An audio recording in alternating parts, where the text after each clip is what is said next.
नमस्कार दोस्तों, आज की इस क्लास में हम राजस्थान जीके का बीएसटीसी एग्जाम 2024 के लिए मॉडल पेपर देखने वाले हैं। टोटल 50 क्वेश्चन रहेंगे। जिस प्रकार से बीएसटीसी एग्जाम में प्रश्नों का लेवल आता है उसी प्रकार का ये मॉडल पेपर है। मैं दावा करता हूं अगर आपके इस मॉडल पेपर में 35-40 क्वेश्चन सही होते हैं तो वहां पर भी आप 35-40 क्वेश्चन सही करके आओगे। तो इसलिए ध्यान से देखिएगा कितने क्वेश्चन सही होते हैं, इसका मूल्यांकन कीजिएगा। न्यू राजस्थान जीके पर आधारित पूरा का पूरा मॉडल पेपर रहने वाला है। तो शुरुआत करते हैं अपन बिना किसी देरी के। यहाँ पर पहला क्वेश्चन हमारा, नागनीची माता का मंदिर कहाँ पर स्थित है? जयपुर जिले में स्थित है, बालोतरा जिले में स्थित है, जालोर जिले में स्थित है या जोधपुर जिले में स्थित है? तो नागनीची माता का मंदिर बालोतरा जिले में अपने स्थित है। पहले जोधपुर जिले में हुआ करता था, लेकिन वर्तमान में बालोतरा जिले में नागनीची माता का मंदिर स्थित है, जो जोधपुर के राठौड़ वंश की कुलदेवी थी। और आपसे पूछा जाए नारायणी माता, तो ये नाइयों की कुलदेवी थी। अलवर के नाइयों की कुलदेवी नारायणी माता और जोधपुर के राठौड़ वंश की कुलदेवी नागनीची माता। नेक्स्ट क्वेश्चन देखते हैं। अपना क्वेश्चन है, चिले का टीला किस दुर्ग का पूर्ववर्ती नाम है? जयगढ़ दुर्ग का, चित्तौड़गढ़ दुर्ग का, गागरोन दुर्ग का या रणथंभौर दुर्ग का? तो चिले का टीला जयगढ़ दुर्ग जयपुर में स्थित है, उसी का पूर्ववर्ती नाम चिले का टीला है। यहाँ पर जयबान तोप रखी गई है जो एशिया की सबसे बड़ी तोप है। अपना नेक्स्ट क्वेश्चन है, निम्नलिखित में से कौन सा राष्ट्रीय उद्यान है अलवर में स्थित है? गाना केवलादेव, सरिस्का, रणथंभौर या डेजर्ट? गाना केवलादेव अपना भरतपुर में स्थित है। भरतपुर में गना पक्षी राष्ट्रीय उद्यान यहाँ पर स्थित है। रणथंभौर अपने सवाई माधोपुर जिले में स्थित है। सवाई माधोपुर में रणथंभौर उद्यान स्थित है। बाड़मेर जैसलमेर जिले में डेजर्ट राष्ट्रीय उद्यान स्थित है। तो कौन सा राष्ट्रीय उद्यान अलवर में स्थित है? तो सरिस्का राष्ट्रीय उद्यान अपने अलवर में स्थित हो जाएगा। सेकंड ऑप्शन बिल्कुल सही है। अगला क्वेश्चन है, निम्नलिखित में से किस क्षेत्र की जलवायु बहुत आर्द्र है? बाड़मेर की, जैसलमेर की, सिरोही की या बीकानेर की? तो यहाँ पर आर्द्र जलवायु पूछी है। राजस्थान में टोटल 5 जलवायु प्रदेश है, जिसमें अपने आर्द्र हो गया, उपार्द्र हो गया, साथ में अति आर्द्र, शुष्क और अर्ध शुष्क। बाड़मेर शुष्क में आएगा, जैसलमेर भी शुष्क में आएगा और बीकानेर भी शुष्क में आएगा, लेकिन सिरोही जो है वो अपने आर्द्र जलवायु क्षेत्र में आएगा। नेक्स्ट क्वेश्चन है, छेला बावजी और ग्यारस की रेवाड़ी किस जनजाति के प्रमुख मेले है? यहाँ पर क्वेश्चन पर ध्यान दीजिएगा। सांसी जनजाति के प्रमुख मेले हैं, कंजर जनजाति के हैं, सहरिया के हैं या डामोर के हैं? तो चेला बावजी और ग्यारस की रेवाड़ी डामोर जनजाति के प्रमुख मेले हैं। चेला बावजी का मेला अपने गुजरात में बढ़ता है, गुजरात में चेला बावजी का मेला बढ़ता है, ध्यान रखिएगा। और ग्यारस की रेवाड़ी अपने डूंगरपुर जिले में मेला बढ़ता है। दोनों के दोनों यहाँ पर डामोर जनजाति के प्रमुख मेले हैं। डूंगरपुर की सीमलवाड़ा तहसील में डामोर जनजाति मुख्यतः निवास करती है और बांसवाड़ा और उदयपुर जिलों में भी इसका निवास होता है। यहाँ पर सांसी जनजाति की बात की जाए तो वीजा और मावा इसके उपभाग है और भरतपुर के इलाके में सांसी जनजाति देखने को मिलती है। कंजर जनजाति हाड़ौती क्षेत्र में मुख्यतः देखने को मिलती है। सहरिया जनजाति, सीताबाड़ी का मेला मोस्ट इंपोर्टेंट है। सीताबाड़ी का मेला सहरिया जनजाति का कुंभ कहलाता है और सीताबाड़ी का मेला अपने 12 में बढ़ता है। सबसे ज्यादा सहरिया जनजाति 12 जिले में ही अपने पाई जाती है। अगला है, सनसेरा जल देवी माता का मंदिर कहाँ स्थित है? मोस्ट इंपोर्टेंट क्वेश्चन है, ध्यान रखिएगा, क्वेश्चन बन सकता है। एक नया क्वेश्चन है जो अभी किसी एग्जाम में पूछा गया था। जयपुर में है, बाड़मेर में है, राजसमंद में है या जोधपुर में है? तो सनसेरा जल देवी माता का मंदिर राजसमंद जिले में स्थित है। 3 नंबर ऑप्शन बिल्कुल सही हो जाएगा। अगला क्वेश्चन हमारा, फलसूंड मंगलोद क्षेत्र निम्नलिखित में से किस खनिज के खनन के लिए प्रसिद्ध है? ग्रेफाइट के लिए, जिप्सम के लिए, हीरा के लिए या पेट्रोलियम के लिए? तो फलसूंड मंगलोद क्षेत्र अपने नागौर में स्थित है, नागौर में स्थित है और ये जिप्सम के लिए प्रसिद्ध है। नागौर में जिप्सम के लिए एक और स्थान ध्यान रखिएगा, गोटन, और एक अपने जिप्सम का प्रमुख स्थान है जामसर बीकानेर। जामसर बीकानेर जिप्सम की सबसे बड़ी खान है, ध्यान रखिएगा। जामसर बीकानेर जिप्सम की सबसे बड़ी खान है। अगला क्वेश्चन देखते हैं अपन, सर्दियों में भूमध्य सागर में चक्रवातों के कारण राजस्थान के उत्तर पश्चिम भाग में वर्षा होती है, जिसे कहा जाता है? बहुत इंपॉर्टेंट क्वेश्चन है और बीएसटीसी एग्जाम में बार बार इस प्रकार के क्वेश्चन पूछे जाते हैं। मागा, वर्ष, माउट या रबसा? माउट यहाँ पर बिल्कुल सही आंसर हो जाएगा। शीत ऋतु में राज्य के उत्तरी भाग में होने वाली वर्षा को माउट कहा जाता है, जो पश्चिमी विक्षोभों के कारण होती है। पश्चिमी विक्षोभों के कारण राज्य में ये वर्षा होती है और ये रबी की फसल के लिए लाभदायक होती है, जिसमें अपने गेहूं, जौ, चना, ये जितनी भी रबी की फसलें हैं इनके लिए ये लाभदायक होती है, तो ये ध्यान रखिएगा। अगला क्वेश्चन है, रेगिस्तान का कल्प वृक्ष कहा जाता है? खेजड़ी को कहा जाता है, रोहिड़ा को कहा जाता है, थोर को कहा जाता है या केर को कहा जाता है? तो बिल्कुल आसान सा क्वेश्चन है। खेजड़ी को रेगिस्तान का कल्प वृक्ष कहा जाता है, राजस्थान का राज्य वृक्ष कहा जाता है खेजड़ी को, रोहिड़ा को राज्य पुष्प का दर्जा मिला हुआ है, यहाँ पर राज्य पुष्प का दर्जा। इसका वैज्ञानिक नाम टेकुमेला अंडुलेटा है और खेजड़ी को प्रोसेपिस सिनेरेरिया के नाम से जाना जाता है। अगला क्वेश्चन हमारा, निम्नलिखित में से किस प्रकार के वन राजस्थान में बहुत बड़े क्षेत्र में पाए जाते हैं? दोकड़ा के वन, पलास के वन, खेर के वन या बबूल के वन? राज्य में सबसे ज्यादा क्षेत्र में पाए जाने वाले दोकड़ा के वन है, जो राज्य के 50% से ज्यादा एरिया को कवर करते हैं। पलास वन की बात की जाए, ये राजस्थान में जंगल की ज्वाला के नाम से जाने जाते हैं। ये बीएसटीसी एग्जाम में पूछा गया क्वेश्चन है, ध्यान रखना। जंगल की ज्वाला के नाम से कौन से वृक्षों को जाना जाता है? तो जंगल की ज्वाला के नाम से डाक पलास वन को जाना जाता है। ये वन मुख्यतः अलवर में, अजमेर में, राजसमंद में और उदयपुर में मिलते हैं। अगला क्वेश्चन है, लाल लोमी मिट्टी पाई जाती है? लाल लोमी मिट्टी कहाँ पाई जाएगी? चूरू में, जोधपुर में, करौली में या डूंगरपुर में? तो डूंगरपुर और बांसवाड़ा में लाल लोमी मिट्टी की प्रधानता पाई जाती है। डूंगरपुर प्लस यहाँ पर आप बांसवाड़ा भी लिखिएगा। डूंगरपुर बांसवाड़ा में राज्य में दक्षिण इलाके में मुख्य रूप से लाल लोमी वर्दा पाई जाती है। बांसवाड़ा यहाँ पर लिखना। अगला क्वेश्चन है, राजस्थान की किस परियोजना को मरुगंगा के नाम से जाना जाता है? माही बजाज सागर परियोजना, इंदिरा गांधी नहर परियोजना, नर्मदा नहर परियोजना या महात्मा गांधी नहर परियोजना? तो इंदिरा गांधी नहर परियोजना को राजस्थान की मरुगंगा के नाम से जाना जाता है। इंदिरा गांधी नहर परियोजना अपने कंवर सेन की देन है, ध्यान रखिएगा। कंवर सेन का विचार था इंदिरा गांधी नहर। और दूसरी बात, इसका जो शिलान्यास किया गया वो 1958 ईस्वी में गोविंद वल्लभ पंत द्वारा किया गया। उसमें भारत के गृह मंत्री हुआ करते थे गोविंद वल्लभ पंत, उनके द्वारा यहाँ पर इंदिरा गांधी नहर परियोजना का शिलान्यास किया गया, गोविंद वल्लभ पंत, ये भी ध्यान रखिएगा। नेक्स्ट क्वेश्चन है, राजस्थान में नहर सिंचाई में किस जिले का प्रथम स्थान है? राजसमंद का है, श्रीगंगानगर का है, उदयपुर का है या भीलवाड़ा का है? तो नहर सिंचाई में प्रथम स्थान आता है अपने श्रीगंगानगर जिले का। दूसरी बात, राजस्थान में सर्वाधिक सिंचाई कुओं एवं नलकूपों द्वारा की जाती है। कुओं एवं नलकूपों द्वारा राज्य में सर्वाधिक सिंचाई की जाती है। और सर्वाधिक सिंचाई कुओं एवं नलकूपों द्वारा कहाँ की जाती है, ये आपसे पूछा जाए तो जयपुर जिले में की जाती है। जयपुर में सर्वाधिक कुओं एवं नलकूपों द्वारा सिंचाई की जाती है, ये भी ध्यान रखिएगा। अगला क्वेश्चन है, राजस्थान राज्य विधानसभा में कितने सदस्य है? 100 सदस्य, 148 सदस्य, 120 सदस्य या 200 सदस्य? तो राज्य विधानसभा में टोटल 200 सदस्य होते हैं। राजस्थान लोकसभा में 25 सदस्य और राज्य विधानसभा में 10 सदस्य। और टोटल संसद में यहाँ पर बात की जाए तो 25 और 10 टोटल 35 सदस्य हो जाएंगे। ये सारे क्वेश्चन बीएसटीसी और पीटीटी एग्जाम में भी यहाँ से प्रश्न बनता है। नेक्स्ट क्वेश्चन है हमारा, निम्नलिखित में से कौन राजस्थान विधानसभा की पहली महिला मंत्री बनी? वसुंधरा राजे, कमला बेनीवाल, यशोदा देवी, मेनका गांधी? तो यहाँ पर बिल्कुल सही आंसर जो हो जाएगा वो अपना कमला बेनीवाल हो जाएगा। राजस्थान की प्रथम विधानसभा की महिला मंत्री बनती है कमला बेनीवाल। और दूसरी बात यहाँ पर आपसे पूछी जाए, राजस्थान की प्रथम विधायक कौन थी? तो यहाँ पर यशोदा देवी का नाम आएगा। प्रथम विधायक यशोदा देवी थी। राज्यसभा सदस्य आपसे पूछी जाए तो शारदा भार्गव थी।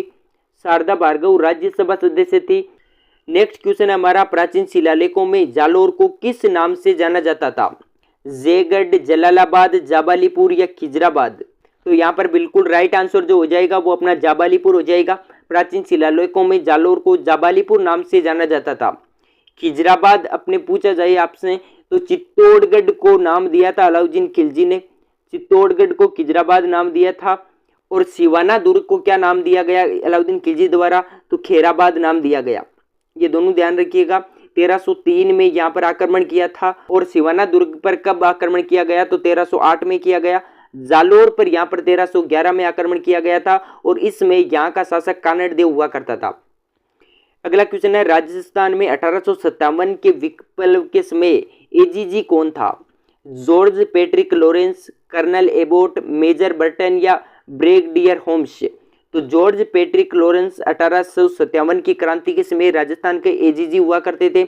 एक आप जोधपुर का मेक मोशन ध्यान रखें, यहाँ पर एक इसके बारे में कहावत भी कही जाती है कि ढोल बाजे चंग बाजे बल्लो बाजे बांकियो, एजेंट को मारकर दरवाजे पर टांकियो। ये किसके बारे में कहा जाता है, तो ये मेक मोशन के बारे में कहा जाता है। अगला क्वेश्चन हमारा, खातौली के युद्ध में महाराणा सांगा ने किस सुल्तान को पराजित किया था? खातौली का युद्ध 1517 ईस्वी में इब्राहिम लोदी और राणा सांगा के मध्य होता है और इब्राहिम लोदी की यहाँ पर हार हो जाती है और राणा सांगा इस युद्ध में विजय होते हैं।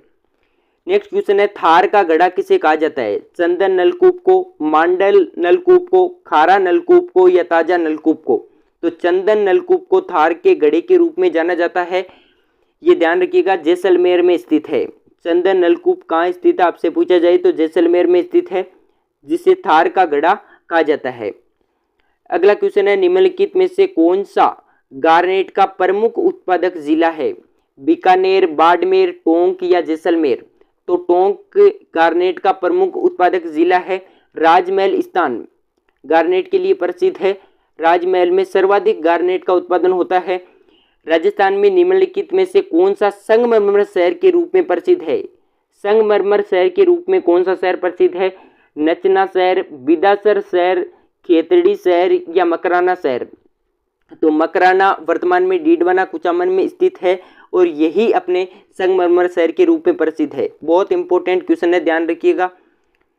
नेक्स्ट क्वेश्चन है अपना, निम्नलिखित में से किस वर्ष राजस्थान की पहली कपड़ा मिल कृष्णा मिल ब्यावर में स्थापित की थी?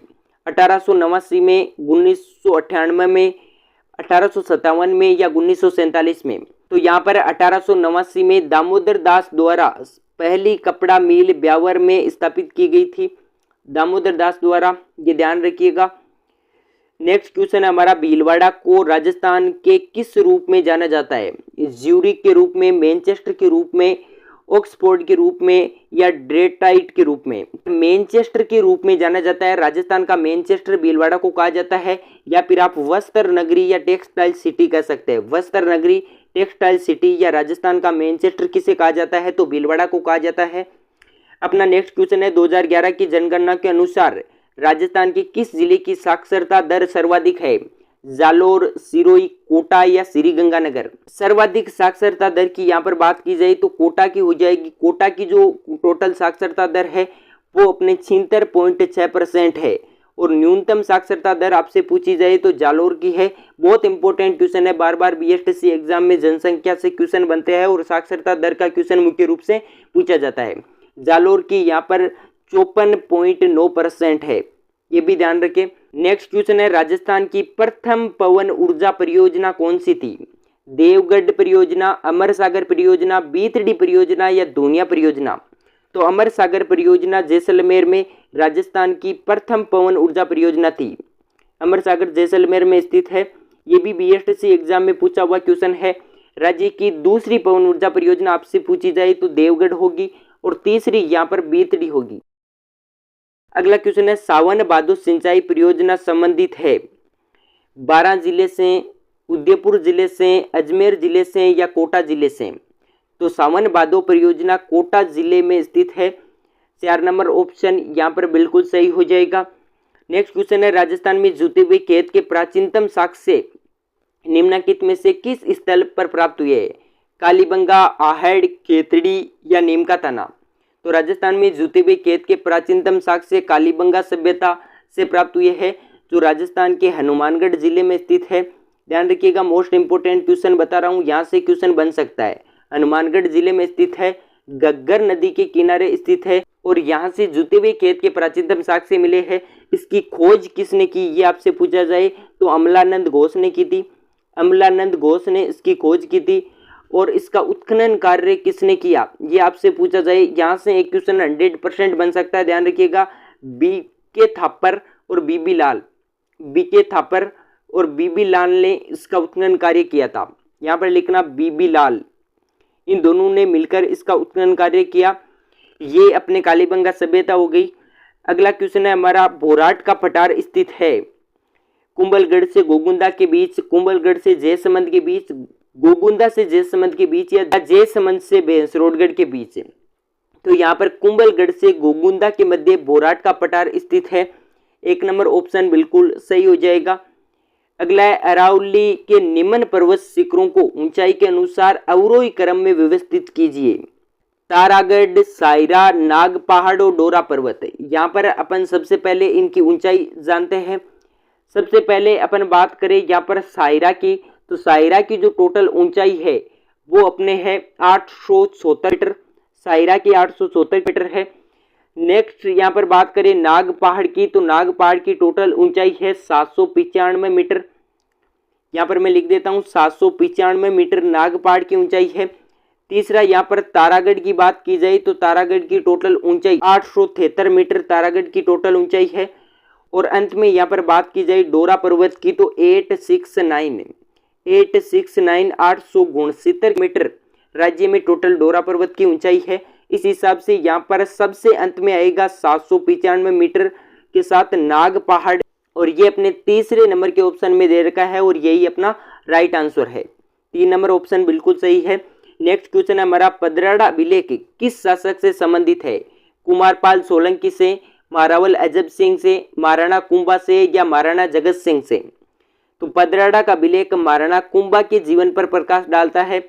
3 नंबर ऑप्शन बिल्कुल सही हो जाएगा, राजसमंद से संबंधित है। यह भी ध्यान रखिएगा, राजसमंद से पदराड़ा का शिलालेख संबंधित है। नेक्स्ट क्वेश्चन है, निम्न में से कौन सा संप्रदाय संत मावजी के द्वारा स्थापित किया गया? रामसनेही संप्रदाय, निष्कलंकी संप्रदाय, रामानुज संप्रदाय या निरंजनी संप्रदाय? तो निष्कलंकी संप्रदाय को संत मावजी ने स्थापित किया था। नवाटापुरा गांव, नवाटापुरा गांव साबला डूंगरपुर में पड़ता है और यहाँ पर बेणेश्वर का मेला बढ़ता है और साबला में ही यहाँ पर संत मावजी का जन्म हुआ था। ये ध्यान रखिए, निष्कलंकी संप्रदाय इन्होंने चलाया था। अगला है, राजस्थान संघ के विलय पत्र पर हस्ताक्षर करते समय किसने कहा था कि मैं अपने डेथ वारंट पर हस्ताक्षर कर रहा हूँ? ध्यान रखिएगा, इंपॉर्टेंट क्वेश्चन है। बांसवाड़ा के महाराव चंद्रवीर सिंह ने, मेवाड़ के महाराणा भूपाल सिंह ने, कोटा के महाराव भीम सिंह ने या जयपुर के महाराजा मान सिंह ने? बांसवाड़ा के महाराव चंद्रवीर सिंह ने कहा था राजस्थान संघ के विलय पत्र पर हस्ताक्षर करते हुए कि मैं अपने डेथ वारंट पर हस्ताक्षर कर रहा हूं। नेक्स्ट क्वेश्चन है, बेंगू किसान आंदोलन का नेतृत्व निम्नलिखित में से किसके द्वारा किया गया? रामनारायण चौधरी द्वारा, विजय सिंह पथिक द्वारा, मोतीलाल पटेल द्वारा या हरिभाऊ उपाध्याय द्वारा? यहाँ पर रामनारायण चौधरी द्वारा बेंगू किसान आंदोलन का नेतृत्व किया जाता है और किसके कहने पर किया गया? तो विजय सिंह पथिक के कहने पर किया गया। एक बार बार एग्जाम में क्वेश्चन पूछा जाता है और 2021 में शायद ये बीएसटीसी में क्वेश्चन आया था, ट्रेंच कमीशन का संबंध किस आंदोलन से है? तो ये बेंगू किसान आंदोलन से है। रूपाजी और करपाजी धाकड़ का संबंध, बहुत इंपॉर्टेंट क्वेश्चन बता रहा हूं, ध्यान रखना। रूपाजी और करपाजी धाकड़ का संबंध यहाँ पर बेंगू किसान आंदोलन से हो जाएगा। इस आंदोलन की शुरुआत 1921 में भीलवाड़ा से होती है, ये भी ध्यान रखिएगा। नेक्स्ट क्वेश्चन पर चलते हैं अपन। राजस्थान को उसकी भू आकृतिक दृष्टि से कितने प्रमुख क्षेत्रों में बांटा जा सकता है? ये आपको बहुत आसान लग रहे होंगे क्वेश्चन, लेकिन इसी प्रकार के क्वेश्चन आपके बीएसटीसी एग्जाम में आएंगे। 2 भागों में बांटा जाता है, 4 भागों में, 6 भागों में या 8 भागों में? जल्दबाजी में इस प्रकार के क्वेश्चन भी गलत हो जाते हैं। यहाँ पर 4 भागों में राजस्थान के भौतिक प्रदेशों को बांटा जाता है, जिसमें सबसे पहले अपना मरुस्थल हो जाएगा, फिर अरावली हो जाएगा, फिर पूर्व का मैदान और फिर अपने दक्षिण पूर्वी पठारी प्रदेश हड़ौती का पठार हो जाएगा। मरुस्थल का जो प्रदेश है वो अपने टेथीस सागर का अवशेष है। फिर अरावली की बात की जाए तो ये गोंडवाना लैंड का हिस्सा है। पूर्वी मैदान की बात की जाएगी तो ये फिर से टेथीस सागर का अवशेष है और हड़ौती का जो पठार है वो अपने गोंडवाना लैंड का हिस्सा माना जाता है। नेक्स्ट क्वेश्चन हमारा, राजस्थान में 100 टापुओं का क्षेत्र के नाम से किसे जाना जाता है? बांसवाड़ा को, जालोर को, उदयपुर को या डूंगरपुर को? तो बांसवाड़ा को 100 टापुओं के क्षेत्र के रूप में जाना जाता है। 1 नंबर ऑप्शन बिल्कुल सही है। जालोर को ग्रेनाइट सिटी के रूप में जाना जाता है, उदयपुर को व्हाइट सिटी के नाम से जाना जाता है और डूंगरपुर को अपने पहाड़ों की नगरी के रूप में जाना जाता है। ये ध्यान रखिएगा, मैं फिर से बता देता हूँ। बांसवाड़ा को 100 टापुओं का क्षेत्र, जालोर को ग्रेनाइट सिटी, उदयपुर को व्हाइट सिटी और डूंगरपुर को पहाड़ों की नगरी। अगला क्वेश्चन है, निम्नलिखित में से कौन सी राजस्थान की खारे पानी की प्रमुख झील नहीं है?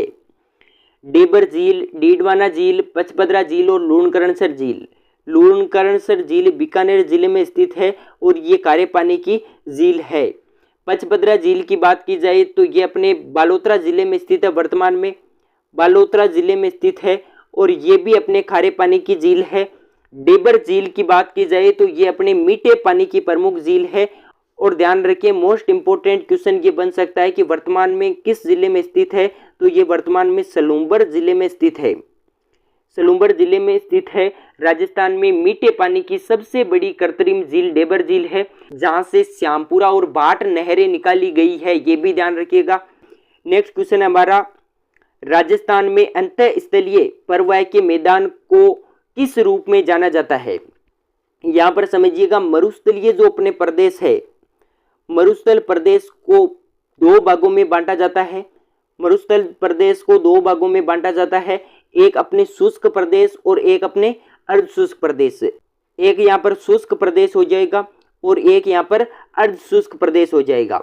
अर्ध शुष्क प्रदेश के राज्य में 4 भाग है। 4 भागों में पहला भाग आता है अपने घग्गर का मैदान, दूसरा अंतःस्थलीय परवाह का मैदान जिसे शेखावाटी का मैदान भी कहा जाता है। यहाँ पर शेखावाटी बिल्कुल सही आंसर हो जाएगा, शेखावाटी प्रदेश के रूप में इसे जाना जाता है। तीसरा नागौरी उच्च भूमि हो जाएगा और चौथा अपने लूनी जवाई बेसिन हो जाएगा। ये अपने उत्तर से दक्षिण का सही क्रम भी है। नेक्स्ट क्वेश्चन है हमारा, आबू के परमार वंश का संस्थापक कौन था? मूल राज था, कटनी राज था, उत्पल राज था या धूमराज था? तो आबू के परमार वंश का संस्थापक माना जाता है धूमराज को। इनकी प्रारंभिक राजधानी चंद्रावती थी, ये भी ध्यान रखिएगा। चंद्रावती इनकी प्रारंभिक राजधानी थी और धूमराज आबू के परमार वंश का संस्थापक था। अगला क्वेश्चन है, डूंगरपुर के पास नौलखा बावड़ी का निर्माण महारावल आस्करण की पत्नी के द्वारा करवाया गया। पत्नी का नाम क्या था? प्रेमल देवी था, नाथावती था, रामरसदे था या महावती था? तो पत्नी का नाम था प्रेमल देवी। प्रेमल देवी ने डूंगरपुर में नौलखा बावड़ी का निर्माण करवाया था। अगला क्वेश्चन है, गिंदड़ नृत्य किस क्षेत्र से संबंधित है? इनमें यहाँ पर अपने कच्ची घोड़ी भी शेखावाटी का प्रमुख नृत्य है। कच्ची घोड़ी हो चाहे चंग हो, डप हो, लहूर हो, जिंदाद हो, ये सभी शेखावाटी के प्रमुख नृत्य है। कच्ची घोड़ी नृत्य जांज वाद्य यंत्र के साथ किया जाता है। ये भी बीएसटीसी एग्जाम में पूछा गया क्वेश्चन है, ध्यान रखें। कच्ची घोड़ी नृत्य अपने जांज वाद्य यंत्र के साथ किया जाता है। गिंदड़ नृत्य शेखावाटी में होली के अवसर पर किया जाता है, ये भी ध्यान रखिएगा। नेक्स्ट क्वेश्चन हमारा, चार बेत कहाँ का प्रसिद्ध लोक नाट्य है? दौसा का, टोंक का, जैसलमेर का या कोटा का? तो चार बेत टोंक का प्रसिद्ध है, सेकंड ऑप्शन बिल्कुल सही हो जाएगा। अगला है, रिंद्रोई के लेखक कौन है? मालचंद तिवारी है, मणि मधुकर है, तेज सिंह जोधा है या अर्जुन देव चारण है? तो यहाँ पर अर्जुन देव चारण बिल्कुल सही आंसर हो जाएगा। अर्जुन देव चारण रिंद्रोई रचना के लेखक है। नेक्स्ट क्वेश्चन हमारा, ऊंटों के देवता के रूप में किसे पूजा जाता है? बाबू जी को, देवनारायण जी को, रामदेव जी को या मल्लीनाथ जी को? तो ऊंटों के देवता के रूप में पूजा जाता है बाबू जी को। इनकी घोड़ी का नाम केसर कालवी था और इनका जो प्रसिद्ध मंदिर है वो कोलूमंड फलोदी जिले में स्थित है। अगला क्वेश्चन हमारा, किस मेले को राजस्थान का कुंभ कहा जाता है? बेणेश्वर का मेला, कपिल मुनि का मेला, पुष्कर का मेला या सीताबाड़ी का मेला? सीताबाड़ी का मेला अपने हाड़ूती का प्रमुख मेला है और सहरिया जनजाति का कुंभ कहा जाता है। सहरिया जनजाति का कुंभ सीताबाड़ी के मेले को कहा जाता है। राजस्थान का कुंभ पुष्कर के मेले को कहा जाता है। कपिल मुनि का मेला कोलायत बीकानेर में बढ़ता है, ये भी बहुत इंपॉर्टेंट है। कोलायत में कपिल मुनि का मेला बढ़ता है, कोलायत में और पुष्कर में। और साथ में चंद्रभागा, ये भी ध्यान रखिए, तीनों मेले एक ही तिथि को बढ़ते हैं और वो तिथि है कार्तिक पूर्णिमा। कार्तिक पूर्णिमा को राजस्थान में 3 बड़े मेले बढ़ते हैं, एक चंद्रभागा का पशु मेला, एक अपने हो जाएगा पुष्कर पशु मेला और एक अपने हो जाएगा यहाँ पर कोलायत पशु मेला। बेणेश्वर मेले की बात की जाए तो राजस्थान के नवा टापुरा गांव साबला डूंगरपुर में ये मेला बढ़ता है जो आदिवासियों का कुंभ कहलाता है। यहाँ पर जो बिल्कुल सही आंसर है वो पुष्कर का मेला हो जाएगा। नेक्स्ट क्वेश्चन है, महिलाएं बोरला नामक आभूषण कहाँ पहनती है? नाक में, कान में, हाथ में या सिर में? तो आप सभी को पता होगा सिर में बोरला आभूषण पहना जाता है। 4 नंबर ऑप्शन बिल्कुल सही हो जाएगा। अगला है निम्नलिखित में से राजस्थान का कौन सा शहर कुंडों और बावड़ियों के शहर के रूप में जाना जाता है? कुंडों और बावड़ियों के शहर के रूप में कौन सा शहर जाना जाता है? तो आप समझ गए होंगे, बूंदी को यहाँ पर कुंडों और बावड़ियों के शहर के रूप में जाना जाता है। अजमेर को राजस्थान का हृदय कहा जाता है। राजस्थान का हृदय किसे कहा जाता है? तो अजमेर को कहा जाता है। उदयपुर को मैंने आपको बताया व्हाइट सिटी के नाम से जाना जाता है। तो बीकानेर को प्राचीन समय में राती घाटी नाम से पुकारा जाता था। अगला क्वेश्चन है हमारा, सुमेलित कीजिए। यहाँ पर एक तरफ लोक देवता दे रखे हैं और दूसरी तरफ मुख्य तीर्थ स्थल दे रखे हैं। गोगा जी की बात की जाए तो इनका प्रमुख मंदिर गोगामेड़ी हनुमानगढ़ में है। मल्लीनाथ जी का प्रसिद्ध मंदिर तिलवाड़ा बालोतरा जिले में स्थित है। ये सारे स्थान बदल गए हैं, ध्यान रखिएगा, बहुत इंपॉर्टेंट है। यहाँ से एक क्वेश्चन 100% बन सकता है। मेहा जी की बात की जाए तो बापणी फलोदी में इनका मंदिर है और हड़बूजी की बात की जाए तो बेंगटे गांव फलोदी में इनका मंदिर है। ये जितने भी मंदिर थे वो लगभग यहाँ पर फलोदी जिले में चले गए हैं। आंसर देखा जाए तो फर्स्ट में बी हो जाएगा, फिर अपने सेकंड में ए हो जाएगा, थर्ड में डी हो जाएगा और फोर्थ में सी हो जाएगा, यानी बी ए डी सी। ये कौन से ऑप्शन में दे रखा है? तो B A D C second option में दे रखा है। यही अपना बिल्कुल सही आंसर हो जाएगा। अगला क्वेश्चन है हमारा, किस दुर्ग का प्रवेश द्वार नौलखा दरवाजा के नाम से जाना जाता है? चित्तौड़गढ़ का, सिवाना का, जालोर का या रणथंभौर का? तो यहाँ पर जो नौलखा दरवाजा के रूप में प्रवेश द्वार जाना जाता है वो अपने रणथंभौर दुर्ग का जाना जाता है। 4 नंबर ऑप्शन बिल्कुल यहाँ पर सही हो जाएगा। अगला क्वेश्चन हमारा, दिलवाड़ा अबू के निकट मंदिर परिसर में मंदिरों की कुल संख्या कितनी है? 2 है, 3 है, 5 है या 4 है? यहाँ पर 5 मंदिर है टोटल। 3 नंबर ऑप्शन बिल्कुल सही हो जाएगा। हमारा अंतिम क्वेश्चन है, निम्नलिखित में से मत्स्य संघ में शामिल रियासतें थी? कौन कौन सी रियासतें यहाँ पर मत्स्य संघ में शामिल थी? अलवर, भरतपुर, करौली और धौलपुर, कोटा, बूंदी, झालावाड़ और प्रतापगढ़, डूंगरपुर, बांसवाड़ा, किशनगढ़, शाहपुरा, जयपुर, जोधपुर, बीकानेर और जैसलमेर। तो यहाँ पर अलवर, भरतपुर, धौलपुर और Karauli A B C D ये सभी मत्स्य संघ में शामिल रियासतें थी। तो ये अपने राजस्थान जीके के टोटल 50 क्वेश्चन थे। आपके कितने क्वेश्चन सही हुए ये कमेंट करके जरूर बता देना और चैनल को सब्सक्राइब करके जरूर जाना ताकि क्लास का नोटिफिकेशन आपके पास तुरंत पहुंच जाए। आज के लिए बस इतना ही, फिर मिलता हूं नेक्स्ट क्लास में। तब तक खुश रहिए। जय हिंद, धन्यवाद।